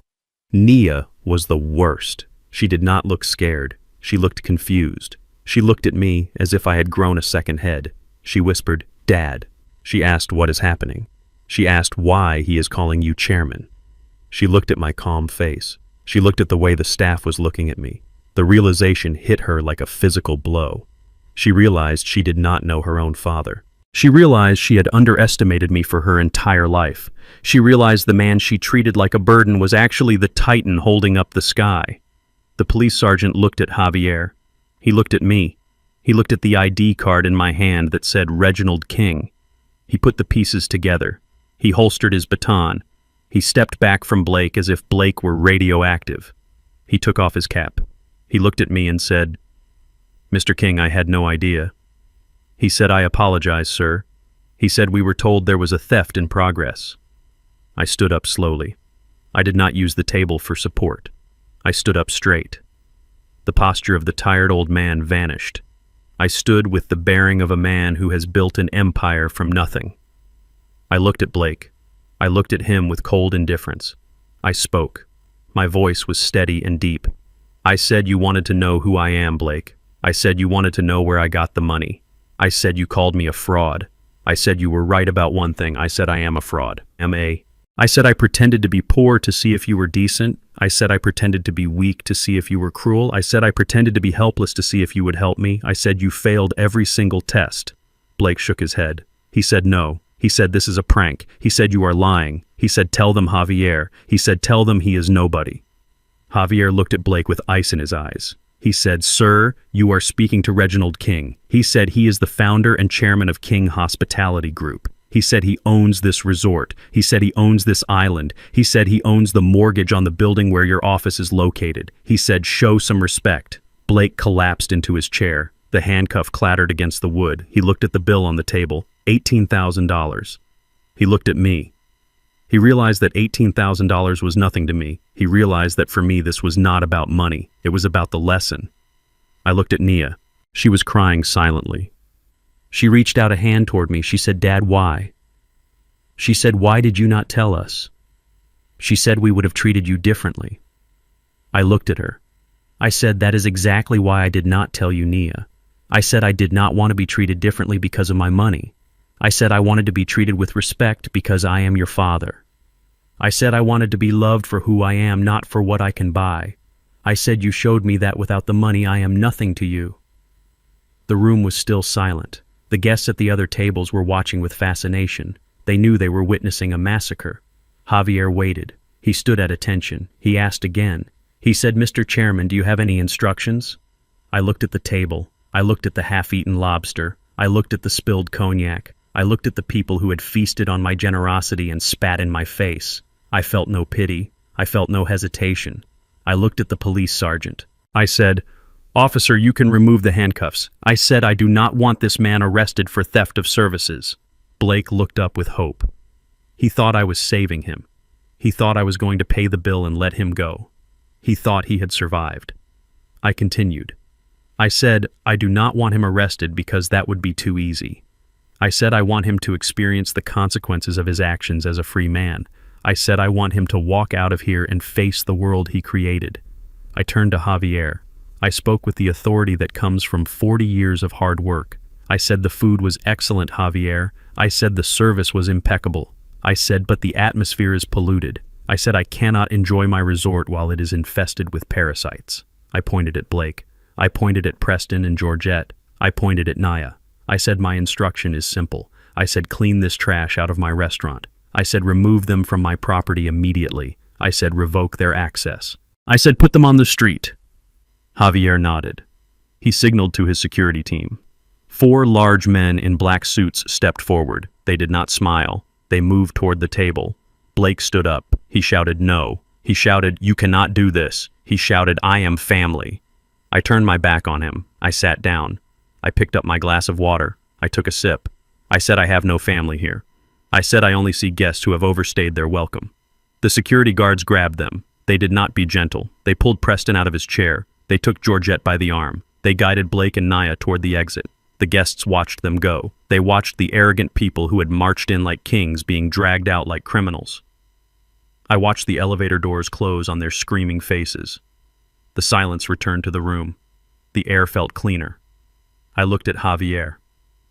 I said, "Thank you, Javier." I said, "Now bring me the wine list." I said, "I have something to celebrate." The security guards held them near the elevators. Blake was limp in their grip. Naya was sobbing into her hands. Preston and Georgette looked like statues of misery. I could have let them go then. I could have let them disappear into the night with their shame. But I am a man who believes in being thorough. When you clean a house, you do not leave dust in the corners. You sweep until the floor shines, and there was still a lot of dust left to clear. I signaled to the head of security. I raised one finger. He understood. He stopped his men. He turned Blake and Nia around to face me one last time. They looked broken. They looked defeated. But they still did not understand the full scope of their reality. They thought this was just about a dinner bill. They thought this was just about a secret fortune. They did not know that their entire existence was a house of cards that I had built and that I was about to blow down. I walked over to Nia. I stood close enough to smell the expensive perfume she bought with my money. I looked at her tear-stained face. I saw the confusion in her eyes. She still believed in the myth of her husband. She still believed that despite his card being declined, he was a successful man who had just hit a rough patch. She needed to see the rot. I spoke softly. I said, Nia, look at me. I said, stop crying and listen, because this is the last time I will explain the math of your life. I said, you look at your husband and you see a provider. You see the man who bought you the house in the gated community. You see the man who leases the Mercedes in the driveway. You see the man who takes you to 5-star dinners. I said, you are blind, Nia. She shook her head. She whispered that Blake works hard. She said he has a high salary. She said they have savings. I laughed. It was not a happy sound. It was the sound of a judge reading a sentence. I said Blake has not paid for a significant expense in 10 years. I said his salary barely covers the interest on his gambling debts. I said the house, the cars, the clothes, and the vacations were all paid for by a silent partner. Nia frowned. She asked what I meant. She asked who. I pointed to my chest. I said me. I said 10 years ago when you finished your residency, I set up a blind trust. I wanted you to have security. I wanted you to have a safety net so you could practice medicine without fear. I deposited $12,000 into that account every single month for a decade. I channeled it through a shell company so you would think it was a residual return on an investment or a tax rebate. I gave you $1.5 million, Nia. Her eyes went wide. She stopped breathing for a second. She looked at Blake. Blake looked at the floor. He knew. He had suspected for years that the money came from somewhere, but he never asked questions because he liked spending it too much. I continued. I said I watched you spend it. I watched you buy designer bags while I took the bus. I watched you redecorate your living room 3 times while I sat on a sofa from the thrift store. I did not say a word because I wanted you to be happy. But you were not happy, Nia. You became arrogant. You became cruel. I reached into my pocket and pulled out my phone. I showed her a photo of the metal credit card Blake had tried to use at the front desk, the one Sarah had cut up. I said, do you recognize this card? I said you gave it to Blake to pay for this trip. You told him to put the deposit on it. I said, that is not a bank card, Nia. That is a supplementary card on my personal American Express Centurion account. I gave it to you 5 years ago for medical emergencies. I told you to keep it safe. I told you it was for life or death. I stepped closer. I said you gave it to this man to book a suite I own to exclude me from a vacation I paid for. I said that is why it was declined. I said it was not a system error. I said I called American Express this morning. I said I canceled the card. I said I closed the blind trust. I said I cut the wire. Nia looked as if she had been slapped. The reality crashed down on her. The lifestyle she loved, the security she felt, the arrogance she wore like a coat, it was all borrowed. It was all mine. She realized she was not a rich doctor's wife. She was a spoiled daughter living on an allowance she had just lost. I turned my attention to Blake. He was trembling. He was not trembling from anger anymore. He was trembling from fear. He knew what was coming next. He remembered our conversation by the pool. He remembered my warning about Monday morning. I looked him up and down. I looked at his rented tuxedo. I looked at his fake watch. I said, and you, Blake, I said the big director of marketing. I said the man who is indispensable. He tried to speak. He tried to say something defiant. He squeaked. He said, leave me alone. I shook my head. I said, I cannot do that, Blake. I said, because we are colleagues now. Or rather, we were colleagues for about 8 hours. He looked confused. He asked what I was talking about. I said, remember the acquisition rumors. I said, remember the due diligence report I was reading by the pool. I said, you told me I was reading tabloids. I said I was reading the purchase agreement. I stepped into his personal space. I said, at 8 o'clock this morning, King Hospitality Group formally acquired Zenith Marketing. I said I bought your company, Blake. I said I own the desk you sit at. I own the computer you use to browse betting sites. I own the coffee machine you stand around while you brag about deals you never closed. Blake went pale. He looked like a man who was watching an oncoming train. I said I spent the afternoon reviewing the personnel files. I said I looked at the expense accounts. I said I saw the client dinners that never happened. I said I saw the flights to Las Vegas booked as business development. I said I saw the invoices for consulting fees paid to companies that do not exist. I lowered my voice. I wanted him to hear the steel in my tone. I said that is embezzlement, Blake. I said that is grand larceny. I said corporate theft is a serious crime. He started to cry. He did not sob like Nia. He wept like a coward. He said no. He said it was just a few times. He said he was going to pay it back. I said it is too late for that.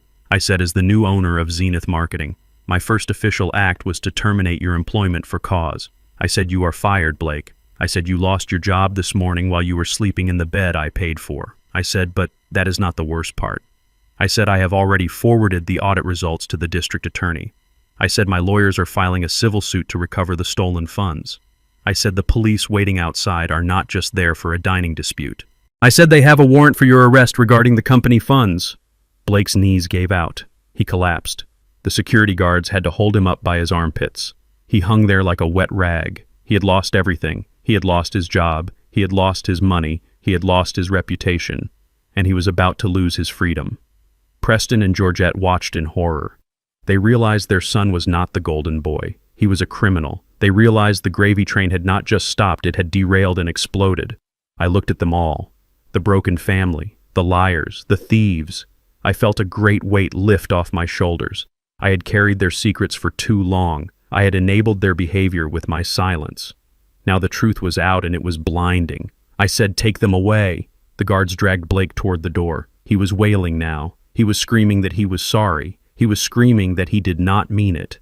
Nia ran after him. She was screaming his name. She did not look at me. She followed the disaster she had married. I watched them go. I straightened my shirt. I picked up the bottle of wine, the 1945 Chateau Mouton Rothschild. I held it up to the light. It was dark and complex and priceless, just like the truth. I turned to the waiter. I said, open this. I said, I think I finally have my appetite back. Blake was gone. The double doors swung shut behind his wailing figure and the silence rushed back into the room like water filling a void. Preston and Georgette were left standing at the table. They looked like two actors who had forgotten their lines in the middle of a play. The arrogance that had defined them for the last 3 hours had evaporated. The superiority was gone. All that remained was the naked, shivering fear of people who suddenly realize they have no safety net. Preston cleared his throat. It was a wet, desperate sound. He tried to smile. It was a ghastly expression that showed too many teeth.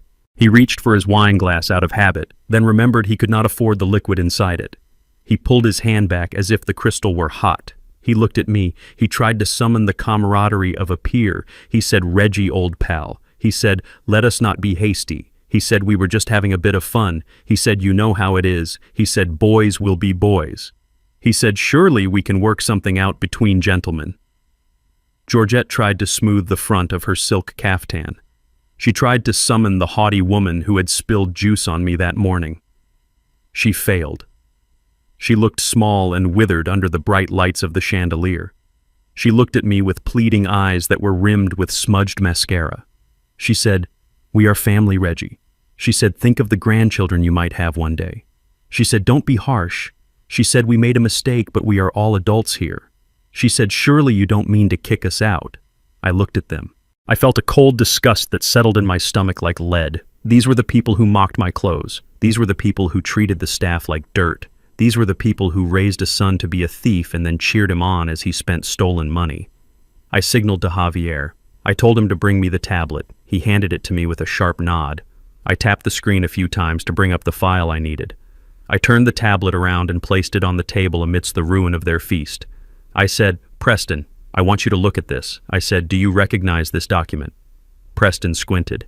He leaned in over the lobster shells. He gasped. His face turned the color of ash. He said, that is my mortgage. I said, correct. I said, it is the mortgage on your 4-bedroom house in the suburbs. I said, the house you have refinanced 3 times to pay for your leased cars and your country club fees. I said, the house that is currently 90 days past due because you spent your mortgage payments on first-class tickets to Miami. I said, this morning while you were eating breakfast and laughing at my expense, I made a call to my acquisitions department. I said I instructed them to purchase a bundle of distressed assets from your bank. I said your mortgage was in that bundle, Preston. I said I own your note. I said I own your house. Georgette screamed. It was a short, sharp sound. She grabbed Preston's arm and dug her nails into his sleeve. She asked if it was true. She asked if they were going to lose the house. I said it is very true. I said as the new note holder I have reviewed your payment history.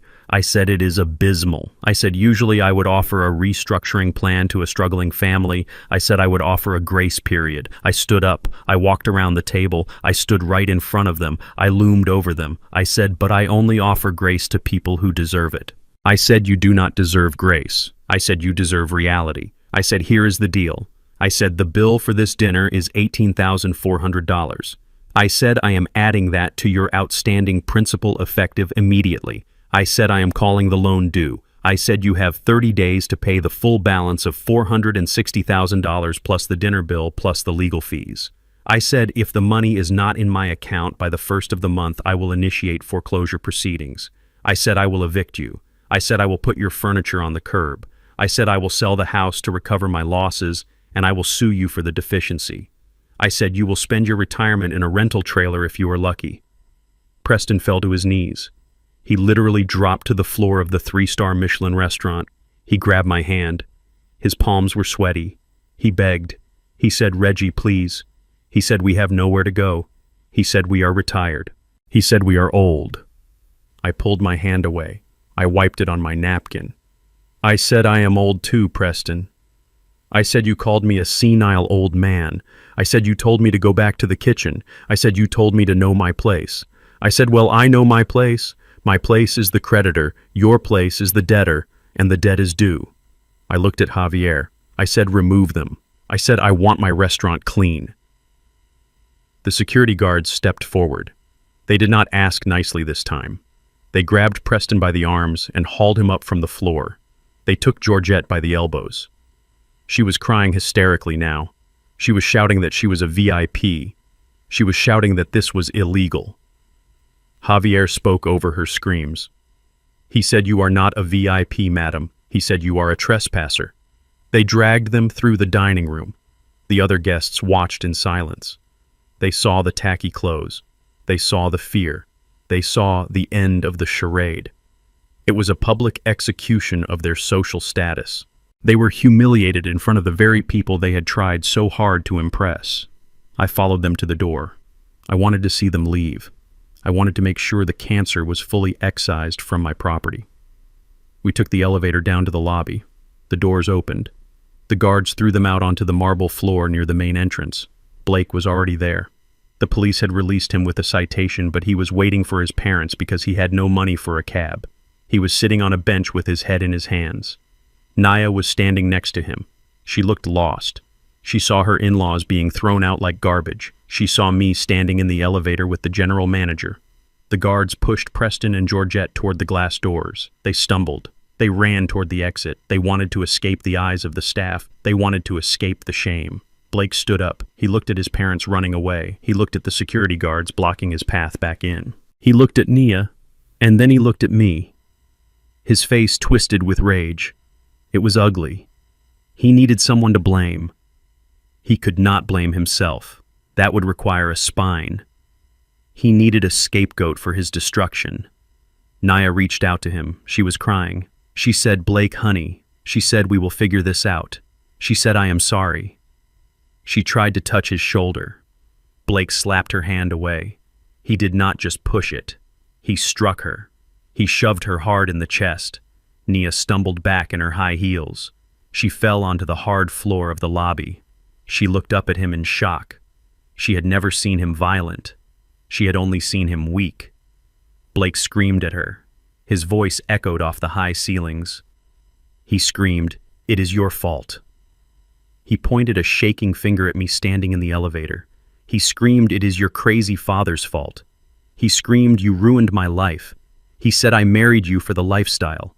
He said, "I married you because you were supposed to be my ticket." He said, "You are worthless without his money." He said, "You are nothing but an anchor around my neck." He spat on the floor near her. He said, "I am done."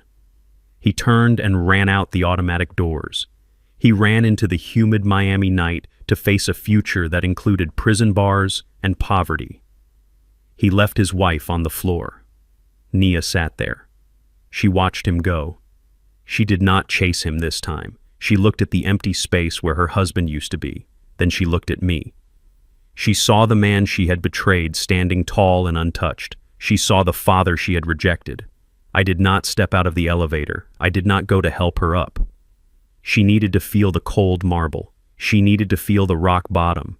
She needed to understand that she had chosen a monster over her own blood. I pressed the button for the penthouse. The gold doors began to slide shut. I watched her sitting there alone in the middle of my lobby. The lesson was complete. Now the rebuilding could begin. But first she had to learn how to stand up on her own. The morning light poured through the floor-to-ceiling windows of the penthouse. It illuminated the dust motes dancing in the air, but it did not warm the room. I stood by the glass looking out at the endless expanse of the Atlantic. My coffee was black and bitter, just the way I like it. The silence in the suite was heavy, but it was clean. It was the silence that comes after a storm has washed away the debris. There was a knock at the door. It was not the confident rap of a guest who belongs. It was a soft, hesitant sound. It was the sound of someone who knows they have lost the right to enter. I walked to the door. I opened it slowly. Nia stood there. She looked like a shadow of the woman who had strutted through the lobby yesterday.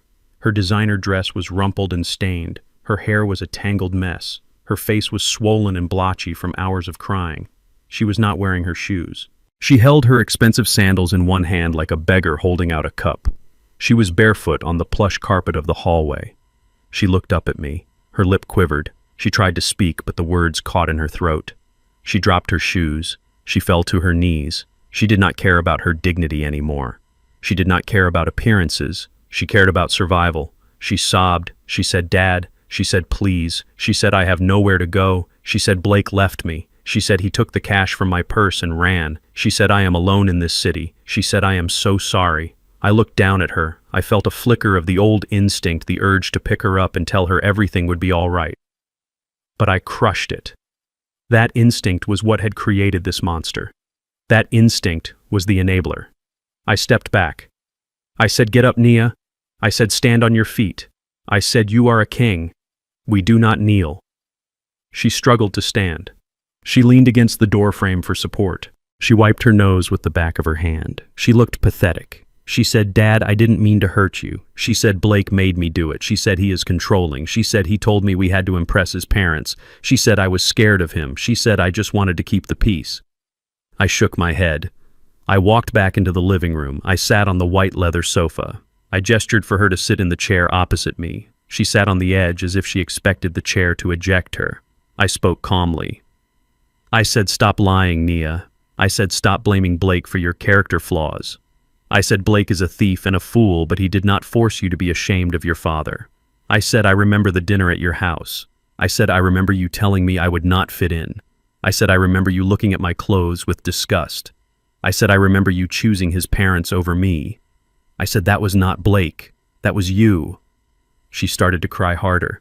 She said, "I know." She said I was stupid. She said I was trying to fit into his world.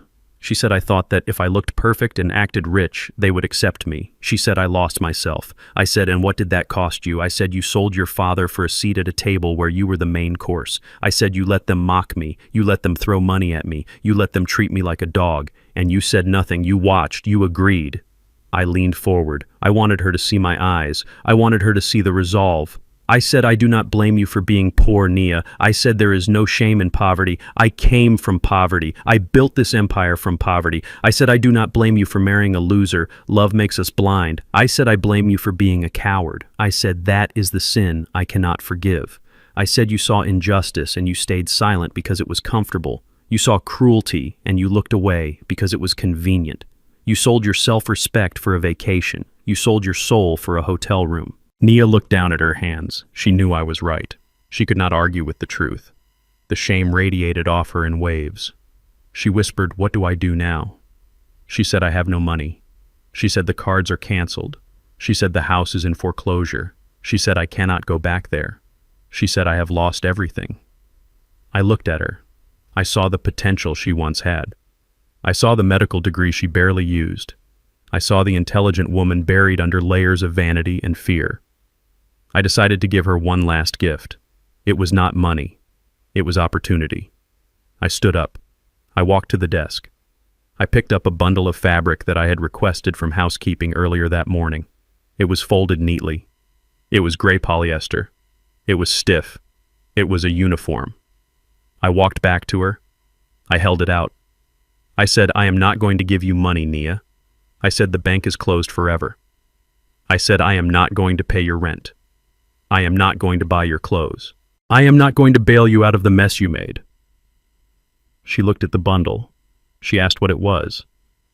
I said, it is a uniform. I said, I spoke to the head of human resources this morning. I said, we have an opening. I said, it is a position at the front desk. I said, it is the night shift receptionist. I said, it pays minimum wage plus tips if you are polite. Nia stared at the gray fabric. She looked at me. She said, you want me to work here, she said, as a receptionist. She said, Dad, I am a doctor.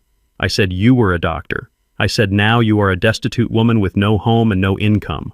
I said, a doctor would have known better than to marry a con man. I said, a doctor would have had enough spine to defend her father. I said, this is the offer, Nia. I said, you can take this job. You can live in the staff dormitories in the basement. You can eat in the employee cafeteria. You can work your way up. You can learn what it means to earn $1 instead of stealing it. I said, or you can leave. And I said, you can walk out that door and find your own way in Miami. I said, maybe you can find Blake. I said, maybe he has a plan. The room was silent. The air conditioner hummed. Nia looked at the uniform. It represented everything she had spent 10 years running away from. It represented hard work. It represented humility. It represented reality. She looked at the door. She thought about the world outside. She thought about the heat and the hunger and the shame. She looked back at me. She saw that I would not budge. She saw that the father who gave her everything was gone, and the boss was standing in his place. She stood up slowly. Her hands were shaking. She reached out. She took the gray bundle from my hands. The fabric was rough against her skin. She held it to her chest. She wiped her eyes. She took a deep breath. She said, thank you. She said, when do I start? I checked my watch. I said, shift starts at 10 tonight. I said, report to Sarah at the front desk. I said, she is your supervisor now. I said, do not be late. I said, we dock pay for tardiness. Nia nodded. She clutched the uniform like a life raft. She walked to the door. She stopped. She looked back at me. She wanted to say something else. She wanted to say she loved me. She wanted to say she would make me proud.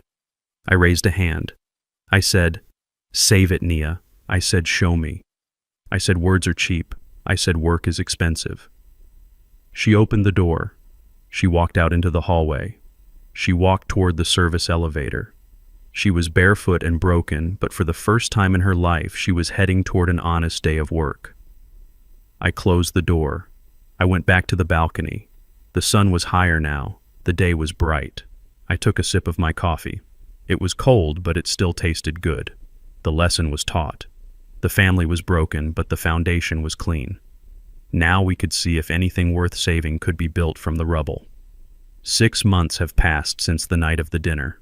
The seasons have changed in Miami, but the heat remains. It is a humid, sticky heat that clings to you. It reminds you that paradise has a price. I sit on the terrace of the penthouse suite. The sliding glass doors are open. The sound of the ocean crashing against the shore 50 floors below is a rhythmic comfort. It is the heartbeat of my empire. I pick up the newspaper from the glass table. It is folded open to the metro section. There is a small article near the bottom of page 4. It details the sentencing of a local business executive for corporate embezzlement and fraud. Blake Anderson was sentenced yesterday. The judge was not lenient. The sheer volume of the theft and the arrogance of his defense offended the court. He received 5 years in federal prison. He will serve his time in a minimum security facility in the Panhandle. He will have plenty of time to think about his marketing strategies there. He will have time to think about the Wagyu beef he ordered and the bill he could not pay. I do not feel pity for him.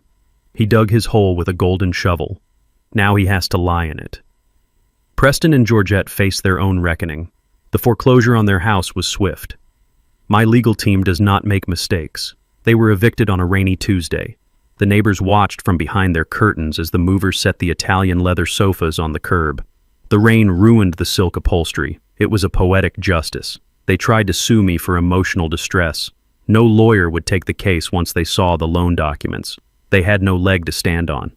They live in a trailer park now. It is located 3 counties over near a water treatment plant. I hear the smell is quite pungent in the summer. Preston works as a greeter at a discount superstore. He has to wear a blue vest and smile at people he used to look down on. Georgette sells handmade beaded jewelry on the internet. She tells anyone who will listen that she was cheated out of her fortune by a vengeful relative. She clings to her victimhood like a lifeline. They learned the hard way that arrogance without money is just noise. They learned that when you strip away the leased cars and the country club memberships, there was nothing underneath but rot. I take a sip of my iced tea. I look down at the pool deck. I can see the staff moving like ants. They are setting up for the evening service. Among them is a figure in a gray uniform. It is Nia. She did not leave. She did not run after Blake. She showed up for her first shift at 10 o'clock that night, just as I instructed. She stood behind the front desk. She wore the polyester uniform. She checked guests in. She carried bags. She cleaned up a spill in the lobby when a child dropped a soda. She did it with tears in her eyes, but she did it. She lives in the staff dormitories in the basement. It is a small room with a twin bed and a shared bathroom. It is a far cry from the gated community. She eats in the employee cafeteria. She takes the bus to the laundromat. She is living the life I lived 40 years ago. Last week she received her first paycheck. It was for $600 after taxes. I watched her on the security feed. She held the check in her hands. She stared at it for a long time. She looked at it longer than she ever looked at the allowance I deposited in her blind trust. She did not spend it on shoes or a bag. She opened a savings account. She deposited $50. She is learning. We do not talk much yet. I am not ready to be her father again. I am her employer. When I pass her in the hallway, she stops. She stands against the wall. She nods her head. It is a nod of respect. It is a nod of acknowledgement. She knows now who holds the power. She knows that dignity is earned through sweat, not given through a credit card. She is building character one shift at a time. Perhaps one day she will be worthy of the legacy. Perhaps not. But for now, she is earning her keep. I turn my attention to the documents on the table in front of me. My lawyer brought them over this morning. They are printed on heavy bond paper. It is the charter for a new charitable organization. It is the Sarah King Foundation. I named it after my late wife, the woman who scrubbed floors so I could buy books, the woman who was accused of stealing a spoon by a woman like Georgette, the woman who never got to see the view from this penthouse. The foundation is simple. It provides full university scholarships for the children of service workers in the hospitality industry. It is for the children of the maids and the janitors and the cooks. It gives them a chance to rise without having to rely on the charity of fools. It gives them the ladder I had to build for myself.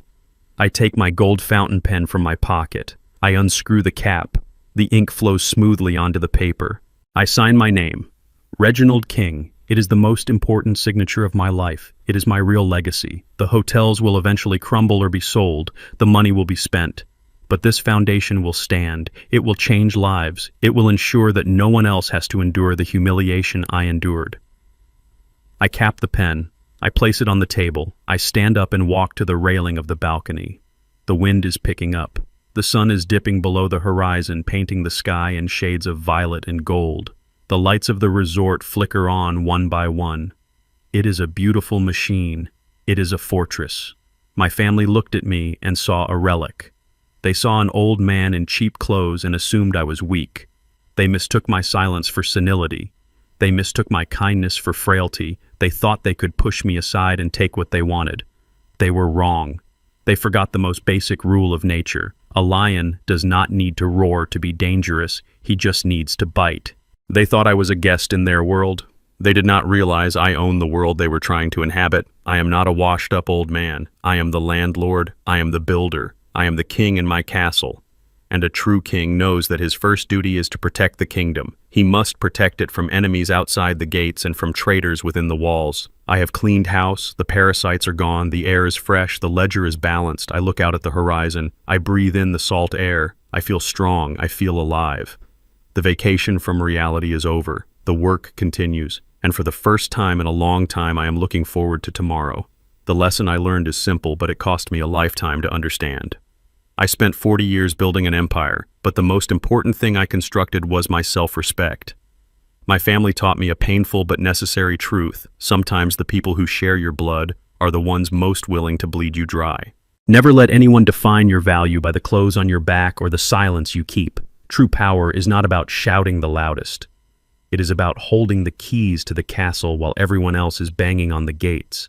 Remember, respect is earned through character, not credit limits. If you have to buy your family's love, you are already bankrupt. If you enjoyed watching arrogance meet reality, hit that like button and subscribe and tell me in the comments. Have you ever had to teach a tough lesson to someone who underestimated you?